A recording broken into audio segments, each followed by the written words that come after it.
La première étape, c'est de rompre l'habitude d'être soi-même. Ça peut sembler étrange dit comme ça, mais en réalité, c'est simplement arrêter d'alimenter les anciens schémas de pensée. Votre cerveau fonctionne par répétition. Plus vous répétez une pensée, une émotion, une réaction, plus vous renforcez le circuit neuronal associé.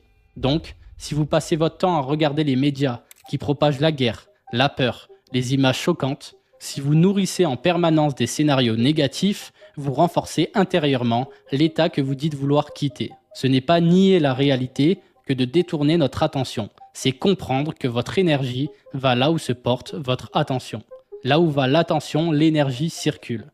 Si vous ne voulez plus vivre certaines choses, arrêtez de leur donner votre énergie. Ramenez-la à vous. Ce n'est pas faire semblant que tout va bien, c'est comprendre que votre regard structure votre expérience. Votre œil doit être tourné vers ce que vous voulez voir émerger. En regardant le futur que vous souhaitez vivre, vous commencez déjà à le structurer dans le présent. C'est là que commence le passage du mode survie au mode créateur. La deuxième étape, c'est devenir conscient de votre pilote automatique. On ne change pas ce dont on n'est pas conscient. Tant que vos blessures, vos croyances limitantes, vos cicatrices intérieures restent dans l'ombre, elles gouvernent votre réalité.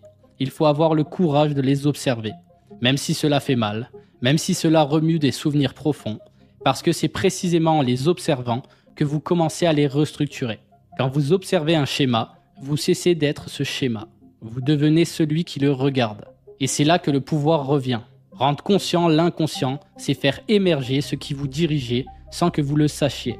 Et à partir du moment où vous voyez clairement un programme, vous pouvez décider de ne plus l'alimenter. La troisième étape, c'est créer une nouvelle identité.